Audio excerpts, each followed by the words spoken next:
Hi everyone, I'm Zach Frederick. Good afternoon. It's 1:47 p.m. on Wednesday, October 14th, and I would just like to do a little review, just talk about what's on my mind. I'm watching Star Trek right now on television. Uh, I'm watching reruns of Star Trek: The Next Generation. I'm a big fan of all the Star Treks. The original, that's the original from the 60s, the original series with Captain Kirk.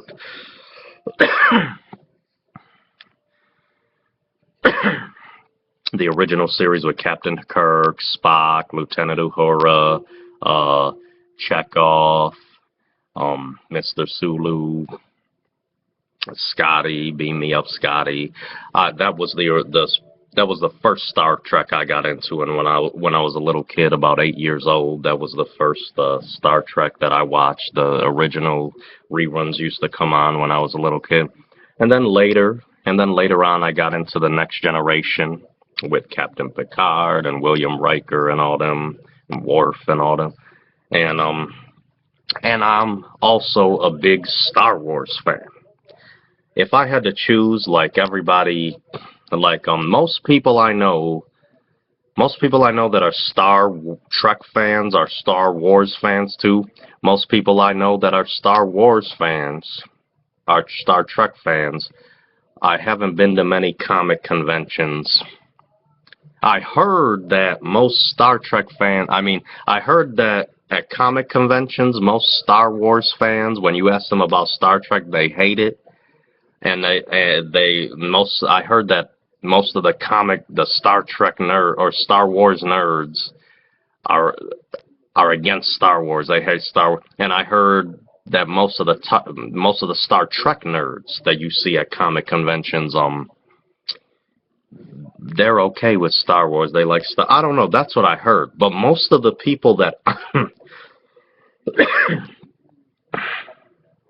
most of the people that I knew in school that I grew up with, I had a few friends that were Star Trek and Star Wars fans. Most of the people that I knew personally that were bigger Star Wars fans, they did like Star Trek too. At least the people that I knew, and most of the people, I don't know if there was I don't know if there was anybody I knew that was a bigger Star Trek fan than a Star Wars fan, but I knew several people who liked both Star Wars and Star Trek, and most of them, when you ask, they like Star Wars better, but they did dig Star Trek too.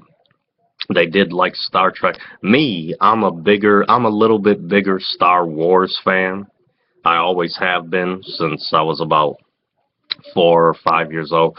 I've I've always been a little bit bigger Star Wars fan, but I do love Star Trek as well.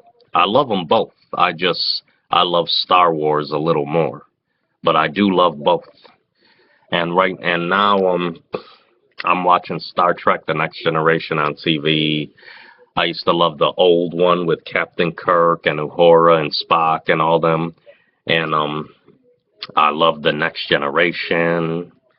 Uh, I love the spin-offs of that, Deep Space Nine and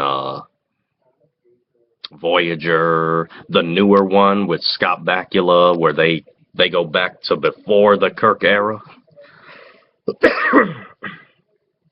I used to watch that. I love that one too.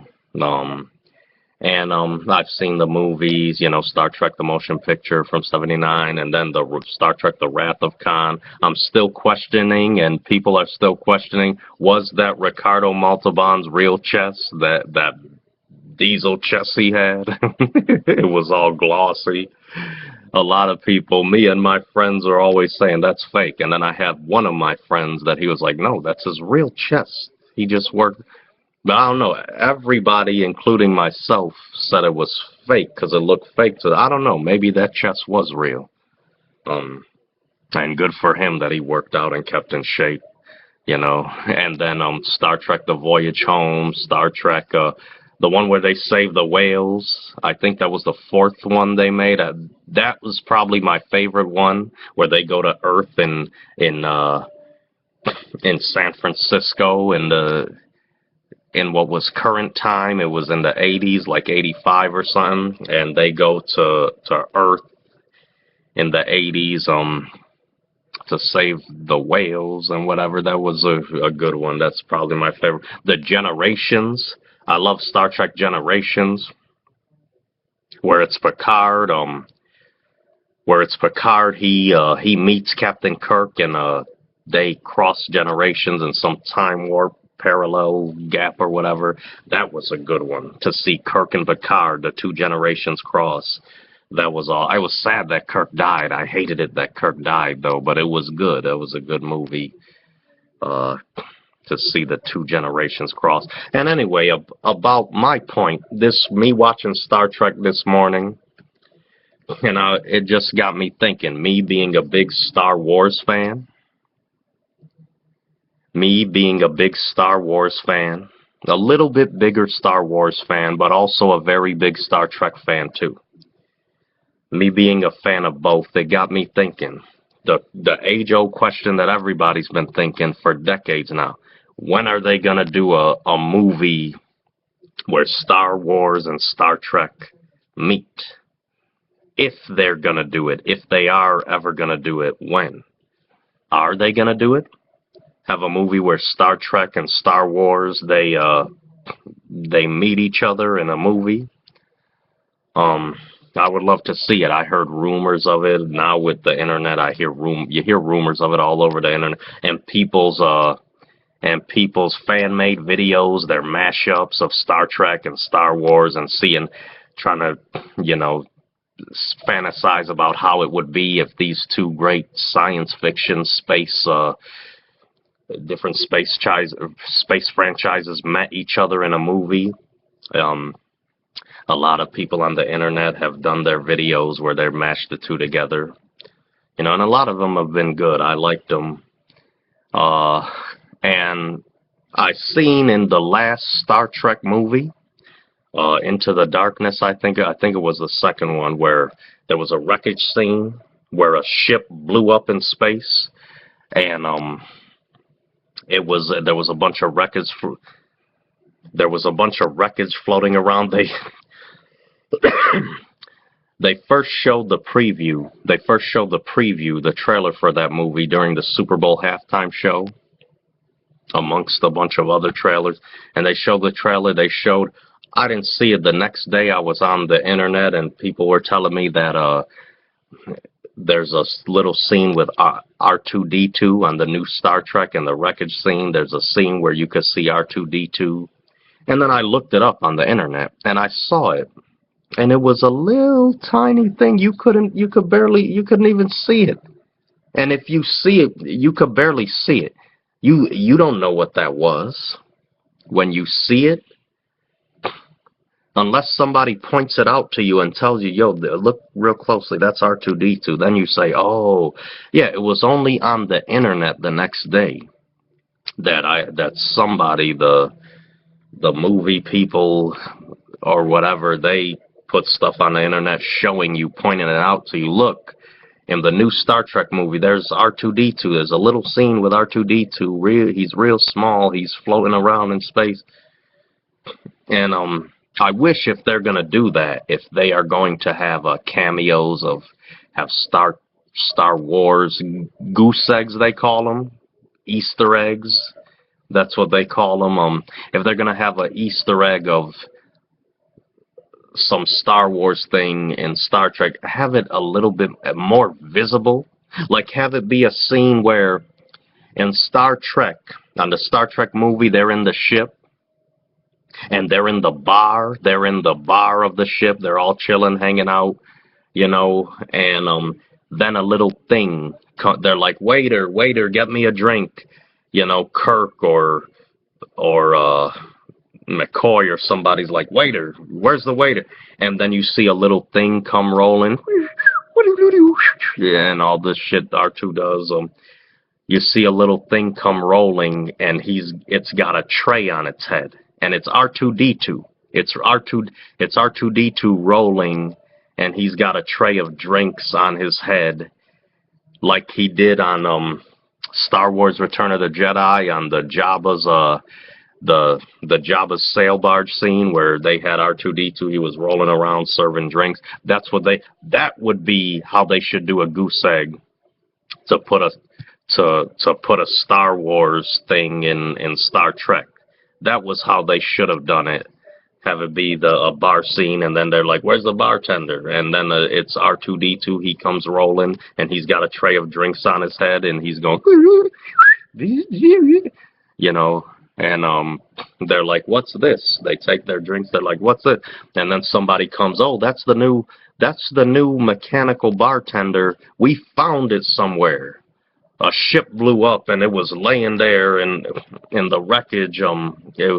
It crashed on a planet. We just found it. We picked it up, and we opened it, see how it works, and then we were able to fix it. And we found out it could be a useful thing on the ship for the bar. We could use him to serve drinks and something like that. And it's real quick, but it's something that is visible enough that you know what it is. It's not a goose egg like what they put. They had a ship blow up, and it's R2D2. You could see a bunch of little rocks and stuff from the Yeah, he's visible, but he's real far away. You see him, you don't know what that is.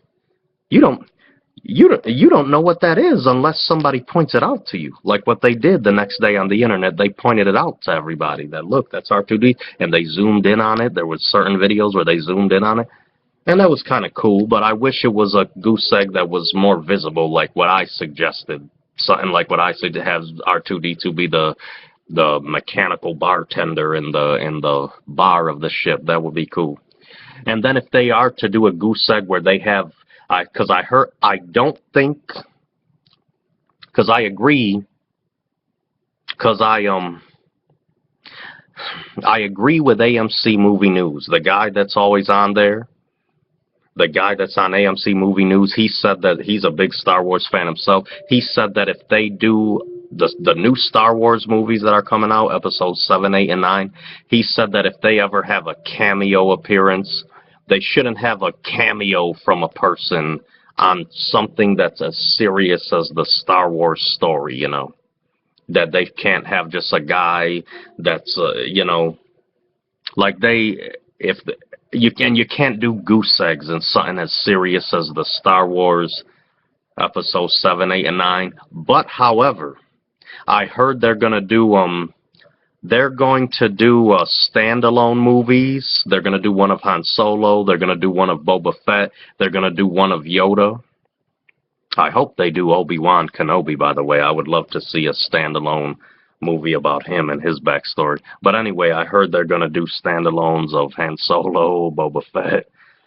And I think that would be a good place to do it there. If they're going to do goose eggs for Star Wars giving reference to Star Trek, they should do it on the standalones, in the Han Solo movie or the Yoda movie, whatever. They should do their goose eggs to Star Wars. If they do goose eggs, they should do it on there in the standalones, have it that they're on Tatooine. Han Solo, he's on Tatooine, and he's a bounty hunter. He's working as a bounty hunter, and they find some dead body somewhere in a ship that crashed or something, and they see one person, and he or she's they wipe off the dirt, and it's a Star Trek, the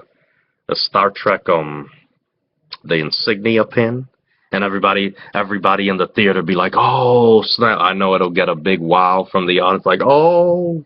That would be cool, and make it be visible so people could see it and they know what it is.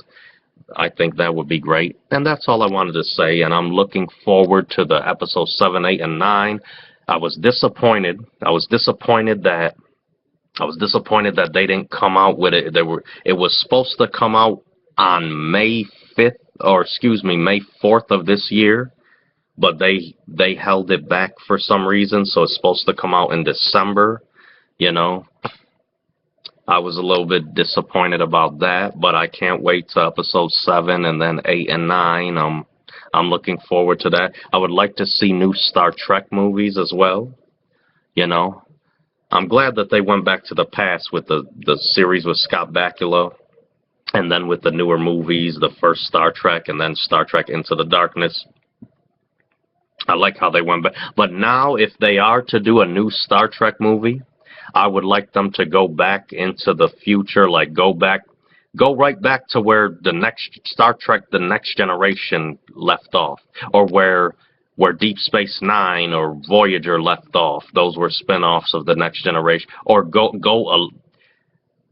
if they make a new movie or a new series of Star Trek, have it be right where those left off, or have it be way into the future, like a century or a few centuries after, and see like communicators will be small as fuck, phaser guns will be as small as a little pen that you shoot people with.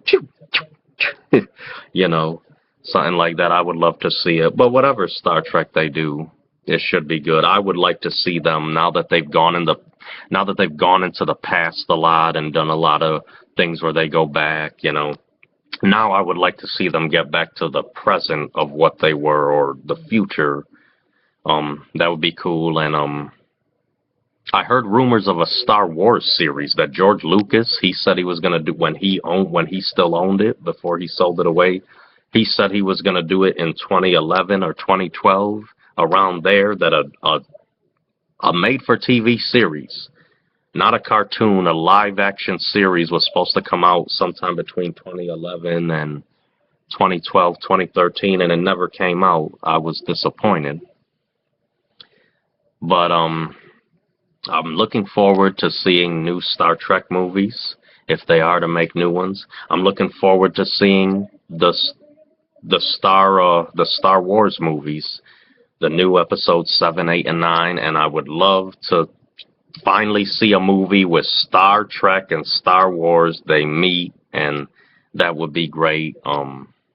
I don't know if it's ever going to happen, but I like many Star Wars and Star Trek fans would love to see it. And I'm looking forward to Star Wars episodes 7, 8, and 9. And that was just what was on my mind for this morning.